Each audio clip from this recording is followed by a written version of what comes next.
n'i bɛ fɛ ka wari yɛrɛ sɔrɔ e ka nin kɔrɔbɔ su in na i k'a lajɛ bilahi n'i ye nin kɛ ala bi wari karaba k'a d'i ma diɲɛ nafolo ala b'a karaba k'a d'i ma bisimilahi arrahmani rahim iza jaa nasrullahi wal fatuhu wa ra'aita an-nasa yadkhuluna fi dinillahi afwajan fasabbi bihamdi rabbika wastaghfirhu innahu kana tawwaban. Nterikɛ, e ka nin wurudi su in na mɔgɔw dali kuma min na mɔgɔw mankan sumana e ka nin wurudi 313 n'i ka garizigɛ ko ye n'i ka wariko hami ye ni dugu jɛla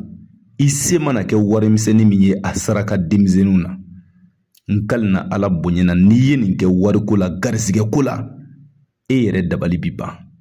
maa si ti izaja nasrulayi 313 kɛ ka ala deli wariko la garizigɛko la baarako la ko ala t'a d'i ma n kalina ala la o ti kɛ taa kɔrɔbɔ su in na bɛɛ n'i ye min y'a la a fɔ garibukɛ ye n ka telefɔni numéro +223 72 24 02 98 Konate ye nin d'i ma ala kama ma to ɲini fɛ ma ji ɲini fɛ nin kɔfɛ maa min bɛ fɛ an ka nafolo karabali baara k'a ye a tigilamɔgɔ ka nafolo sɔrɔ teliya la karabali la ni ala ka kuranɛ jɛlen ye n terikɛ suratul waqiya de b'o kɛ o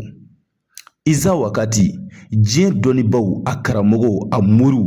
olu de farala ɲɔgɔn kan ko iza wakati de ye nafolo sura direct ye kuranɛ kɔnɔ n'i bɛ fɛ ka diɲɛ nafolo karaba e ka suratul waqiya nafolo baara kɛ a bɛ kɛ ni sɛ jɛma den 3 ye ani 30,000 mɛ n'a ka di i ka wari kilancɛ 15,000 sara fɔlɔ bilahi Konate bi nafolo baara k'i ye baara jaabi sɔrɔlen kɔ i yɛrɛ kɛlen ko k'a dɔn ko Konate ye iza wakati nafolo baara kɛ a jaabi la o tuma i b'i ka wari tɔ sara telefɔni numéro +223 72 24 02 98 i bɛ diɲɛ jamana o jamana i bɛ dugu o dugu i bɛ quartier o quartier baara bɛ se ka kɛ k'i to i sigiyɔrɔ la i y'a faamu i mana kɛ yɔrɔ o yɔrɔ i kɛla cɛ o i kɛla muso ye o denmisɛnnin maakɔrɔba bɛɛ bɛ se ka iza wakati nafolo baara kɛ ale yɛrɛ de dabɔla adamadenw lafiyali kama garizigɛko la nafoloko la n terikɛ na iza wakati kɔrɔbɔ walahi diɲɛ hɛrɛ ala b'a d'i ma ala k'an bɛɛ lajɛlen dɛmɛ